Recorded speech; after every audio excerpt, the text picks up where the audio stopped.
Hello students, welcome back to my YouTube channel Knowledge Tree Classes. Children, today I am going to explain the poem Rain on the Roof composed by Poet Skinny. Students, in this video we are going to discuss about the poet, summary, line by line explanation of the poem, rhyming scheme and poetic devices used in this poem. So, before moving to the poem, let's know about the poet. Poet Skinny was an American lawyer, politician, journalist and poet who wrote Rain on the Roof. ये poet skinny जो थे केवल एक poet ही नहीं थे बल्कि एक American lawyer थे, पॉलिटिशियन थे, जर्नलिस्ट थे और इन्होंने बहुत दिन टीचिंग का भी काम किया था. He was born on 24th November 1826 at Penn Yan, New York, United States. And he died on 25th January 1904 at Ohio, United States. He was an American national.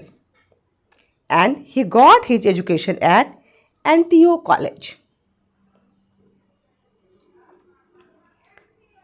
So, let's know about the summary.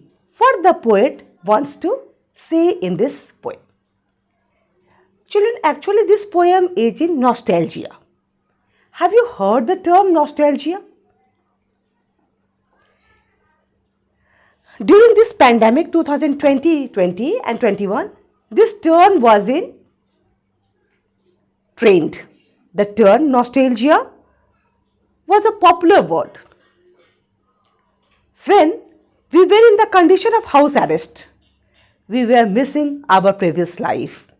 When we were moving and enjoying the social life and we were moving without masks. क्या आपको ये nostalgia word समझ आया?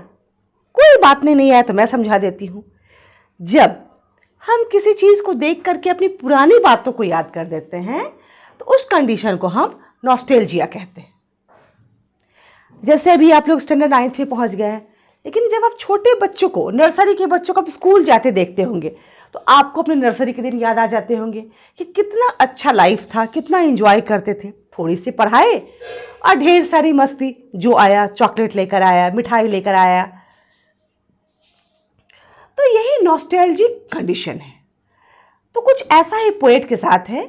जब वो rain drops के sound को सुन रहे हैं तो उनके मन में भी कुछ ऐसे ही फीलिंग्स आ रही. उन्हें भी अपने अतीत की कुछ यादें हैं जो कि आ रही हैं. तो आइए अब हम देखते हैं इसका stanza wise explanation. So children, actually this poem is in 6 stanzas, but you have to read only 3 stanzas in stanza 9. Each stanza is of 8 lines, but I have divided that into 2 parts of 4 lines each. So first stanza, when a humid shadows hover. Humid, what do you mean by humid? Humid means full of moisture or carrying a little amount of water. Shadows, तो humid का मतलब हो गया नमी वाला जिसमें कि पानी हो. शैडोज, यहां शैडोज से पोएट का तात्पर्य बादलों से है. Hover, hover means to move around. तो पोएट कहते हैं when the humid shadows hover, कि जब ये जो ह्यूमिड शैडोज यानी जो बादल हैं जिनमें पानी भरा हुआ घूमते हैं. अब बादल कहां घूमेंगे बताइए? बादल तो आसमान में ही घूमेंगे. ओवरऑल द स्टेरी स्फीयर्स, स्टेरी यानी तारों से भरा हुआ स्फीयर, आसमान. अब तारों से भरा हुआ आसमान कब होगा? रात के समय होगा. And the melancholy darkness gently weeps in rainy tears. Melancholy means sad, उदास. डार्कनेस, अंधेरा. अब रात का समय है तो अंधेरा है.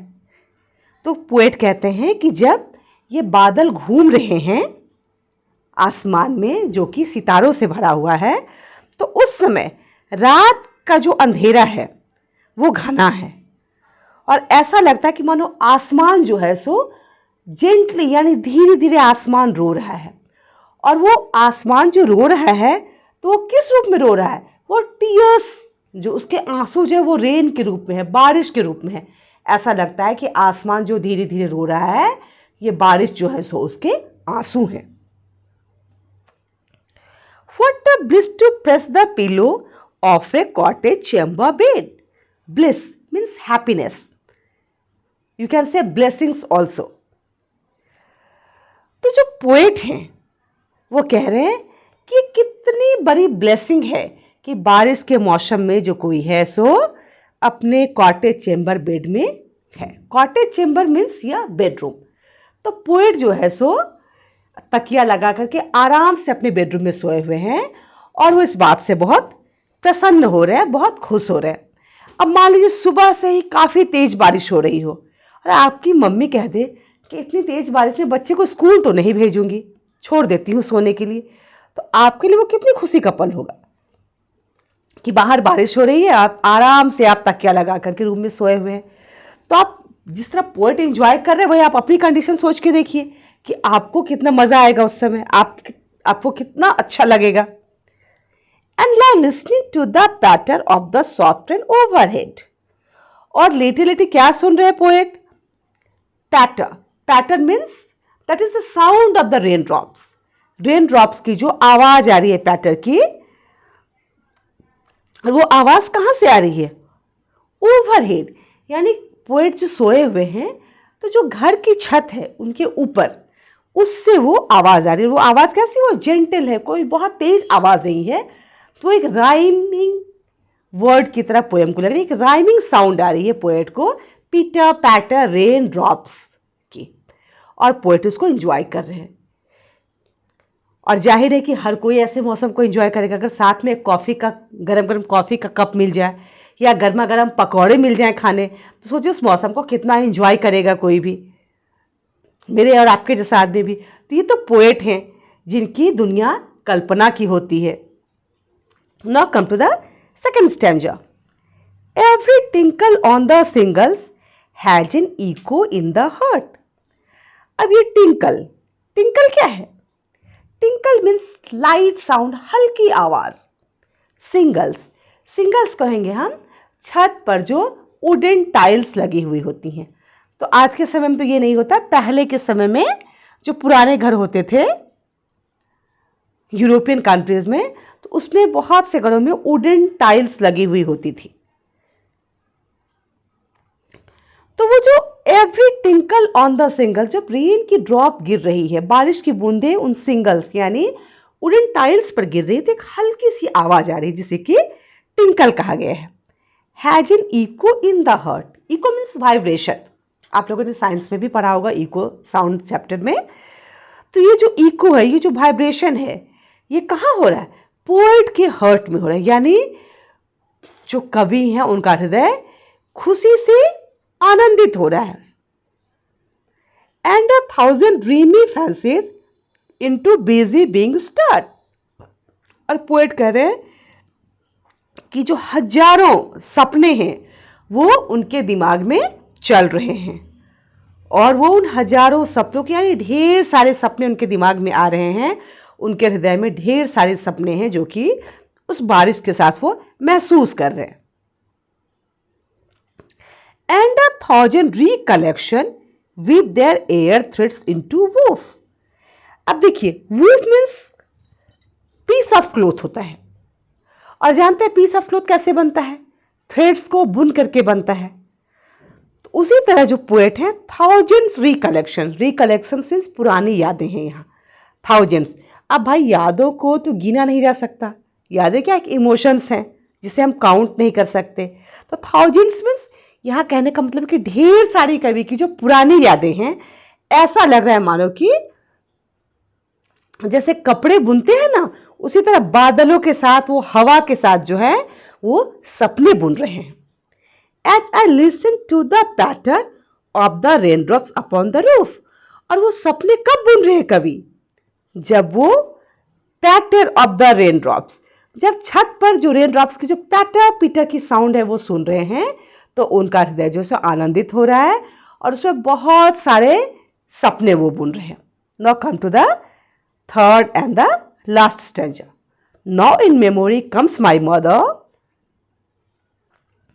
as she used in years agone. अब पोएट कहते हैं कि उनकी मेमोरी में कौन आती है? उनकी मां आती है, जो कि सालों पहले जा चुकी हैं। एगोन का मतलब काफी साल पहले हुआ। अब वो जा चुकी हैं, तब हम ये नहीं जानते वो कहां जा चुकी हैं। हो सकता है वो इस दुनिया से जा चुकी हो, या फिर वो कवि के पास नहीं है, यानी कवि के पास मां की यादें तो हैं लेकिन उनकी मां नहीं है। To regard the darling dreamers era she left them till the dawn. और वो याद कर रहे हैं जो काम उनकी मां किया करती थी। किसके लिए? डार्लिंग ड्रीमर्स, यानी जो पोएट है और जो उनके सिबलिंग्स हैं, जो भाई बहन हैं। और स्टूडेंट्स, आपको जानकर बहुत आश्चर्य होगा कि जो पोएट कोएट्स की नहीं थी, वो 13 भाई बहन थे। और उनकी मां क्या करती थी? शाम के समय जो है, सो जब बारिश का दिन होता था तो उन्हें बड़े प्यार से सुलाती थी, बड़े प्यार से उनकी देखभाल करती थी। अभी भी जब बारिश का मौसम होता है तो आप लोगों की मम्मी भी क्या करती है? लगता है कि बच्चे को सर्दी न लग जाए तो वो आपको कहती कि फुल स्लीव्स पहन लो, पानी में मत भीगो, या कभी कभी मम्मी सिर में तेल भी डाल देती हैं कि कहीं बच्चे पे सर्दी का असर ना हो जाए। तो कुछ ऐसी ही देखभाल पोएट की माँ भी किया करती होंगी, क्योंकि हमारे बचपन की जो सबसे मधुर यादें होती हैं हमारी माँ के साथ जुड़ी होती हैं। प्यार भरी यादें, देखभाल भरी यादें, और वो जीवन में किसी के साथ नहीं जुड़ सकती वो यादें जो हमारी माँ के साथ जुड़ती हैं। और माँ क्या करती थी? देखभाल करती थी और उन बच्चों को बड़े प्यार से देखती थी। डाउन यानी सुबह, सूर्योदय के ठीक पहले का जो समय होता है, क्योंकि माँ जानती थी कि जब वो बच्चों को सुला कर जा रही हैं तो वो सुबह तक तो बच्चों को नहीं देख पाएंगे, तो वो बड़े प्यार से अपने बच्चों को देखा करती थी। Oh, I feel her fond look on me as I list to this refrain. Fond look यानी वो जो माँ की जो चाहत भरी नजर थी, जो प्यार भरी नजर थी, पोएट इतने वर्षों बाद भी उसको भूले नहीं हैं। आज भी वो उस प्यार और चाहत भरी नजरों को महसूस कर रहे हैं। लिस्ट का मतलब यहां लिसन, सुनना।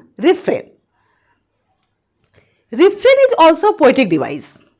रिफ्रेन का यूज हम करते हैं किसी भी सॉन्ग या पोएम की रिपीटेड लाइंस के लिए। अब देखिए, यहां तो ना कोई म्यूजिक है, ना कोई सॉन्ग है, ना कोई पोएम है कि जिसकी लाइंस रिपीट हो सके। आखिर यहां रिपीट क्या हो रही है? यहां रिपीट हो रही है रेन की पैटर साउंड। रेन की टाटा पीटर साउंड जो है वही रिपीट हो रही है, जो कि सिंगल्स यानी वुडन टाइल्स पर जो पीटर पैटर साउंड है वो रिपीट हो रही है।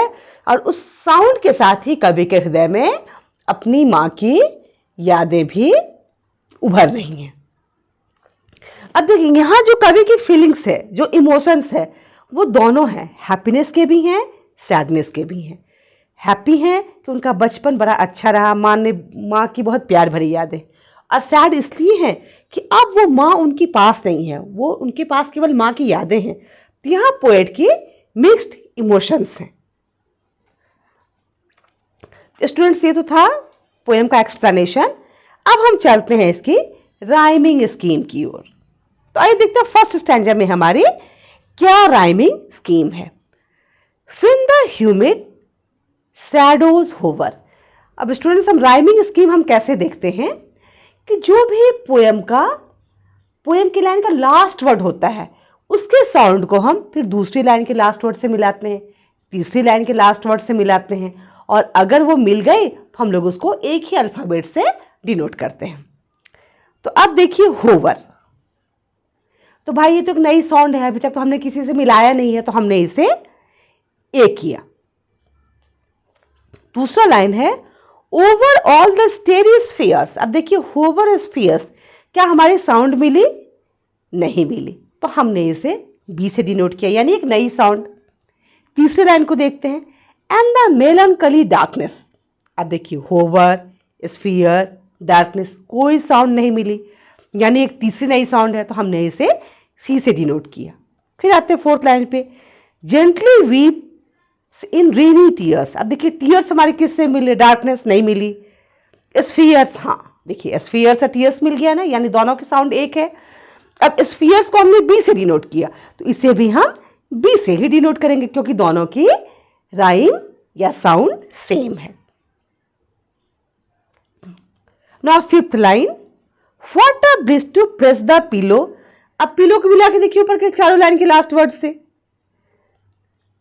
टीयर्स, डार्कनेस, स्फीयर्स, होवर्स नहीं मिली, यानी एक और नई साउंड आ गई, तो हमने इसे डी से डिनोट किया।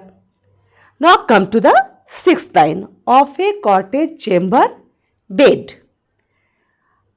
अब देखिए बेड्स को हम फिर ऊपर की साउंड से मिलाते हैं, bed, pillow, tears, darkness, spheres, hover किसी से नहीं मिली, यानी एक और नई साउंड, तो हमने इसे दिया ई। ई लेटर से हमने इसे डिनोट किया। अब फिर नेक्स्ट लाइन देखते हैं, seventh line, and to listen to the पैटर।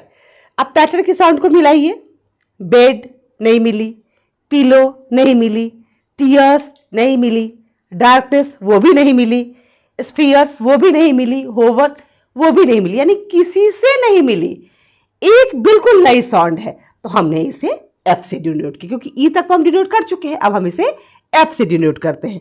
Now come to the next line of the stanza, of the software overhead. Overhead, अब इसको मिला के देखिए, ओवरहेड, पैटर नहीं मिली, बेड, अरे ये तो मिल गया, अब हमने उसे ई से डिनोट किया, तो हम इसे भी ई से ही डिनोट करेंगे, यानी जिसकी राइमिंग स्कीम हमें, जिसका राइमिंग वर्ड्स हमें मिलेगा, हम उसको उसी लेटर से डिनोट करेंगे। तो इसकी राइमिंग स्कीम हुई A B, C B, D E, F B. अब जो नेक्स्ट दो स्टैंजाज हैं, आप उसकी राइमिंग स्कीम मिलाकर देखिए खुद से, उसमें भी सेम राइमिंग स्कीम फॉलो की गई है। अब हम बात करते हैं इसकी,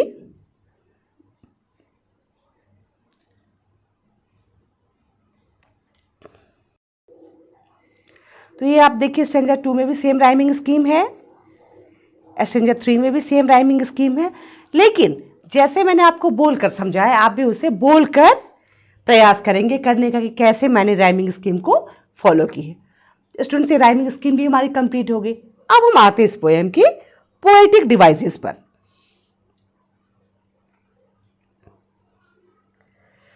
तो हम देखते हैं फर्स्ट स्टैंजा में जो हमारी राइमिंग स्कीम है, वो है, राइमिंग स्कीम तो हमने कंप्लीट कर ली है, अब हम आते हैं इसकी पोएटिक डिवाइसेस पर। फर्स्ट स्टैंजा की पोएटिक डिवाइसेस है हमारी एलिट्रेशन। अब एलिट्रेशन क्या है? The repetition of A consonant sound in 2 or more consecutive words। अब देखिए, जब किसी कॉन्सोनेंट साउंड का रिपीटेशन होता है, दो या दो से अधिक शब्द भी हो सकते हैं लगातार। अब सबसे पहले तो आप अपने पोएम की टाइटल को लीजिए, रेन ऑन द रूफ। अब इसका टाइटल है क्या? ये टाइटल ही एलिट्रेटेड है, रेन, रूफ, आर आर, देखिए दोनों कॉन्सोनेंट साउंड आई। अब जो दूसरी वर्ड है हमारी, वो है humid hover, H sound repeated है इसमें। स्टेरी स्फेयर्स, एस साउंड है उसका रिपीटेशन हुआ है। प्रेस पिलो, पी साउंड का रिपीटेशन हुआ है। लाई लिसनिंग, एल साउंड का रिपीटेशन हुआ है। अब जो दूसरा इंपॉर्टेंट पोएटिक डिवाइस इसमें यूज है वो है onomatopoeia, the use of sound words to create a dramatic effect and auditory imagery. देखिए, जब किसी आवाज को जो हम सुनते हैं और उसे महसूस करने के लिए हम एक अलग वर्ड यूज करते हैं, वो हो गए हमारे ओनोमैटोपिया। अब देखिए पैटर्न, आपका पैटर्न वर्ड यूज हुआ है, तो पैटर्न जो है वो किसके लिए यूज हुआ है? It is the sound made by the rain drops falling on the roof top. जब छत पर पानी के बूंदों से गिरने वाली आवाज को पैटर्न नाम दिया गया, तो इसमें ओनोमैटोपिया यूज हुआ है, एक पार्टिकुलर साउंड के लिए हमने उसको नाम दिया है। तीसरा है पर्सोनिफिकेशन। पर्सोनिफिकेशन तो आप जानते हैं, नाम से ही है, पर्सोनिफिकेशन, यानी हम उसको पर्सन की तरह ट्रीट करते हैं। किसको? नॉन लिविंग थिंग को। अब देखिए डार्कनेस, हम कहते हैं मेलंकली, डार्कनेस। अब बताइए मेलंकली मीन सैड। अब भाई डार्कनेस सैड कैसे होगी? सैड कौन हो सकते हैं? लिविंग थिंग्स ने सैड और हैप्पी होंगे, लेकिन यहां तो डार्कनेस है, मेलंकली, डार्कनेस। तो जब डार्कनेस यहां सैड है तो इसका मतलब कि उसमें हमने पर्सोनिफिकेशन का यूज किया। Now come to the second stanza. अब देखिए सेकेंड स्टैंजा में हमारी कौन कौन सी डिवाइसेस है। इसमें भी है हमारी एलिट्रेशन। आपको हम बता दें एलिट्रेशन क्या है। तो इसमें देखिए busy being, B sound is being repeated, B sound repeat हो रहा है। They are thread, TH sound repeat हो रहा है। Rain roof, R sound repeat हो रहा है। अब इस स्टैंजा में भी ओनोमेटोपिया का यूज हुआ है, जैसे टिंकल। टिंकल क्या है? जो लाइट साउंड है उसको हम कहते हैं टिंकल। तो जो लाइट साउंड उसको हम कहते हैं टिंकल। तो लाइट साउंड को हमने टिंकल नाम दिया। एक पार्टिकुलर वर्ड दिया हमने लाइट साउंड के लिए, पैटर। इसमें भी पैटर वर्ड का यूज हुआ है। पैटर क्या है? Sound made by the rain drops. तो ये हमारा ओनोमेटोपिया यूज हुआ है। पर्सोनिफिकेशन, इसमें भी ट्रीटिंग क्या है? नॉन लिविंग थिंग्स जो है उसको लिविंग थिंग के ट्रीट करते कहते हैं। रिकलेक्शन, जब रिकलेक्शन यानी जो पुरानी यादें हैं इसको पर्सोनिफाइड कैसे किया गया है? Weave dreams. अब बताइए वीव ड्रीम्स, सपने कौन बुनेगा? इंसान बुनेगा ना, ह्यूमन बीइंग बुनेगा ना, जो जीवित है। लेकिन यहां क्या कर, रिकलेक्शन, पुरानी यादें जो है सो सपने बुन रही है, तो यहां उसको भी पर्सोनिफाइड किया गया है। नाउ इन थर्ड स्टैंजा, इसमें भी हमारा इलिट्रेशन का यूज हुआ है। Memory my mother. अब इसमें देखिए इसमें तीन तीन वर्ड हो गए हैं, मेमोरी, माय, मदर। तीनों में एम साउंड का रिपीटेशन हुआ है। डार्लिंग ड्रीमर्स, जो पोएट ने अपने सिबलिंग्स या भाई बहनों के लिए यूज किया है। तो डार्लिंग ड्रीमर्स, डी साउंड का रिपीटेशन हुआ है। अब जो है इसमें भी ओनोमेटोपिया है। ओनोमेटोपिया क्या है? पैटर साउंड। इसमें भी अब देखिए लास्ट में है पैटर, यानी रेन ड्रॉप्स की जो साउंड है उसको हमने ओनोमेटोपिया का यूज हुआ है। तो स्टूडेंट्स ये था पोएम का पोएटिक डिवाइस। तो मुझे उम्मीद है पोएम आपको समझ आई होगी और मेरा एक्सप्लेनेशन अच्छा लगा होगा। अगर अच्छा लगा हो तो इसे अपने फ्रेंड्स के साथ शेयर करें, चैनल को सब्सक्राइब करें, वीडियो को लाइक करें और बेल आइकन पर क्लिक करना ना भूलें, ताकि मेरे वीडियो की लेटेस्ट अपडेट्स आप तक मिलती रहे। और इसके बाद नेक्स्ट वीडियो जो होगा आपका वो इस चैप्टर का क्वेश्चन आंसर होगा। So stay tuned and thanks for watching my video.